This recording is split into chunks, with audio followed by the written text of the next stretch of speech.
Hello नमस्कार सत श्री अकाल। कैसे हो आप? आपका स्वागत है हमारी नई वीडियो। तो दोस्तों हम आपको दिखाने वाले हैं इस वीडियो में टीम इंडिया और बांग्लादेश के बीच होने वाले पहले टेस्ट मैच के हाईलाइट। तो दोस्तों देखिए कैसे टीम इंडिया के कुछले बल्लेबाजों ने कराया है टीम इंडिया को कमबैक। तो दोस्तों आपसे निवेदन करता हूँ, वीडियो पसंद आए तो वीडियो को लाइक एंड चैनल पर पहली बार आए तो चैनल को सब्सक्राइब। तो आपका समय ज़्यादा न गंवाते हुए आपको दिखाते हैं पहले दिन की हाईलाइट।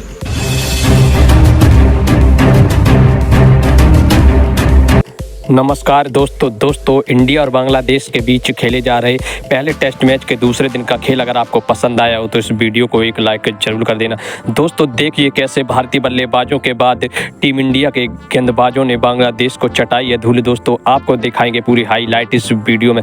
दोस्तों आप तो अच्छे से जानते होंगे कि टीम इंडिया के महान बल्लेबाजों ने पहले दिन टीम इंडिया के 339 रन बना दिए थे और जहाँ पर 6 बल्लेबाजों को पवेलियन जाना पड़ा था। रविचंद्रन अश्विन 102 रन बनाकर नाबाद थे जो एक बेहतरीन बल्लेबाजी कर रहे थे और उनका साथ रविंद्र जडेजा दे रहे थे जो 86 रन पर नाबाद बल्लेबाजी कर रहे थे। दोस्तों दोनों ही बल्लेबाज दूसरे दिन मैदान पर उतरते हैं टीम इंडिया को एक और बड़े स्कोर तक पहुंचाने के लिए। दोस्तों जिस तरीके से इन्होंने पहले दिन बल्लेबाजी की थी वो काबिल तारीफ थी। दोस्तों रविचंद्रन अश्विन और रविंद्र जडेजा कमाल लाजवाब बल्लेबाजी कर रहे थे, मगर दूसरे दिन जैसे ही दोनों बल्लेबाज आते हैं और महज 2 रन के इजाफे के साथ ही रविंद्र जडेजा तस्कीन अहमद का शिकार बन जाते हैं। दोस्तों रविंद्र जडेजा इस मुकाबले में केवल आज के दिन 2 रन और जोड़ पाते और 124 गेंदों पर 86 रन की पारी खेलकर लौट जाते हैं। उसके बाद आकाशदीप बल्लेबाजी करने आते हैं। दोस्तों आकाशदीप आते ही आते 2 बैक टू बैक चौके लगाते हैं और भारतीय स्कोर बोर्ड को तेज गति से आगे बढ़ाने लगते हैं। दोस्तों जहां पर रविचंद्रन अश्विन 1 और 2 के साथ सूझबूझ से बल्लेबाजी कर रहे थे तो वहीं दोस्तों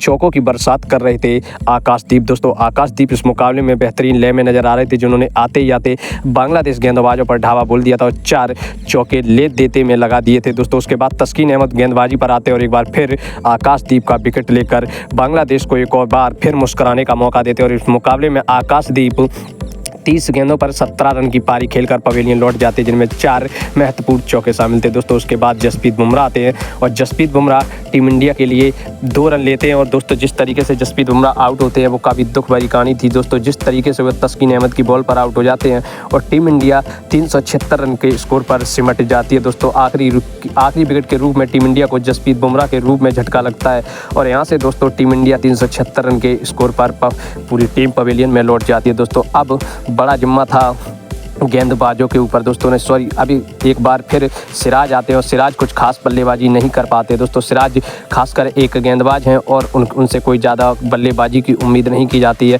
जैसे ही सिराज आते हैं 1 रन लेते हैं और उसके बाद पवेलियन वापस लौट जाते हैं।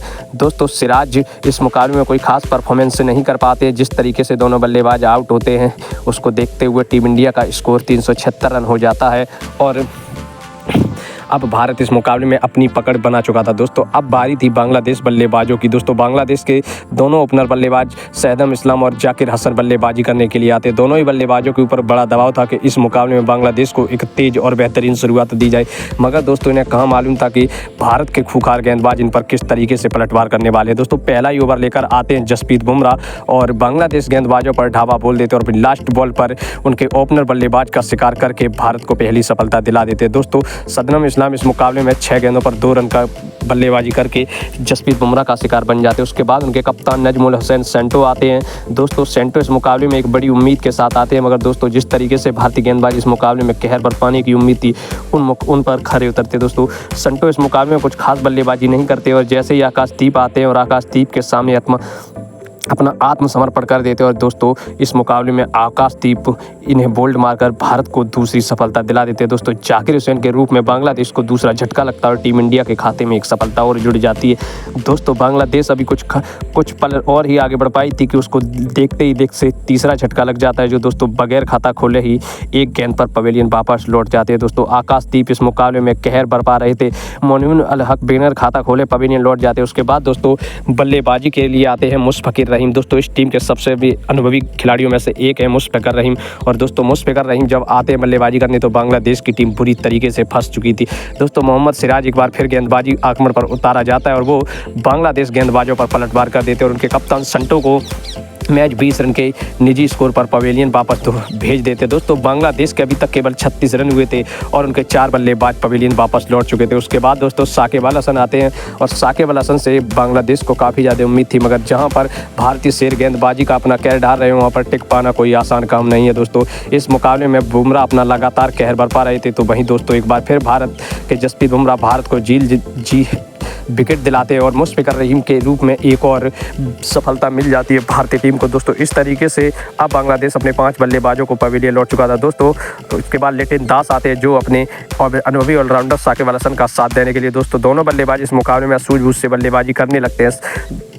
कई हद तक भारतीय गेंदबाजों को परेशान करने की कोशिश करते हैं, मगर इनकी एक न चलती है भारतीय गेंदबाजों की। दोस्तों टीम इंडिया के कप्तान रोहित शर्मा एक बार फिर अपने तुरुप को फेंकते हुए भारतीय गेंदबाजी आक्रमण में बदलाव करते हुए एक बार फिर से कुछ करने की कोशिश करते हैं, मगर तभी इन दोनों बल्लेबाजों के बीच 50 रन की साझेदारी हो जाती है। दोस्तों अब भारतीय कप्तान की चिंता बढ़ चुकी थी, लेकिन कप्तान अपने तुरुप के रविंद्र जडेजा को लगाते हैं और रविंद्र जडेजा अपने इसी ओवर में भारतीय टीम को एक और सफलता दिला देते हैं। दोस्तों लिटिन दास के रूप में लिटिन दास इस मुकाबले में महज 42 गेंदों पर 22 रन की पारी खेल पाते हैं और पवेलियन वापस लौट जाते हैं। दोस्तों इस मुकाबले में बांग्लादेश पूरी फंस चुकी थी। अब उसके बाद मेहंदी हसन आते हैं।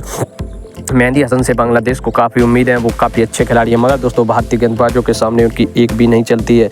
जैसे ही दोनों बल्लेबाज बल्लेबाजी करने के लिए सूझबूझ से बल्लेबाजी करते हैं, उसी बीच दोस्तों रविंद्र जडेजा भारतीय टीम को एक और सफलता दिला देते हैं। विकेट कीपर बल्लेबाज ऋषभ पंत के हाथों में जाकर साकिब अल हसन की गेंद समा जाती है। मात्र 64 गेंदों पर 32 रन की पारी खेलकर पवेलियन लौट जाते हैं। दोस्तों उसके बाद हसन महमूद आते हैं। हसन महमूद आते ही आते कुछ बड़े शॉट खेलने की कोशिश करते हैं और जैसे ही 1-2 बाउंड्री लगाते हैं और दोस्तों भारतीय गेंदबाज इनके ऊपर पलटवार करते हुए फिर से जसप्रीत बुमराह को लगाते हैं। जसप्रीत बुमराह को जैसे ही आगमन होता है वह एक बार फिर से क्लीन बोल्ड बल्ले का बाहरी किनारा लेकर विराट कोहली के हाथों में गेंद थमा जाती है और इस रूप में भारत को एक और सफलता मिल जाती है। हसन महमूद के रूप में दोस्तों बांग्लादेश के आखिरी खिलाड़ी के रूप में तस्कीन अहमद आते हैं।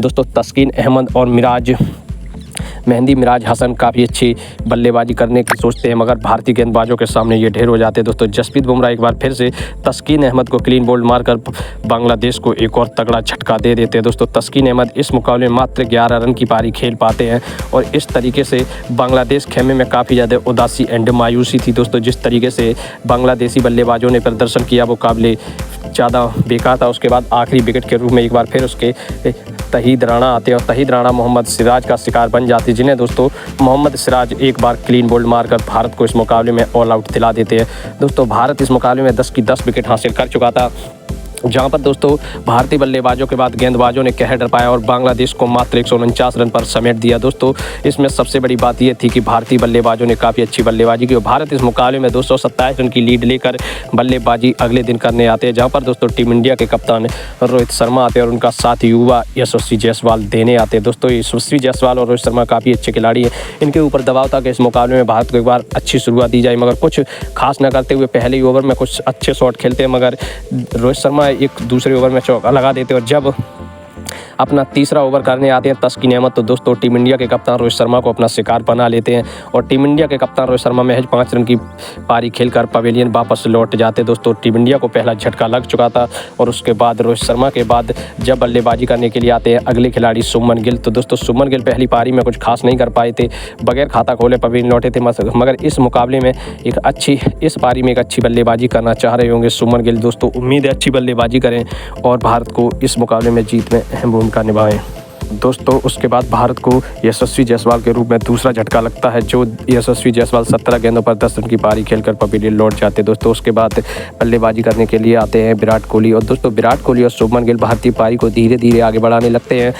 जहाँ तक दोस्तों हम ये हाईलाइट दिखा रहे हैं वहाँ तक भारत को अब कोई और झटका नहीं लगता है।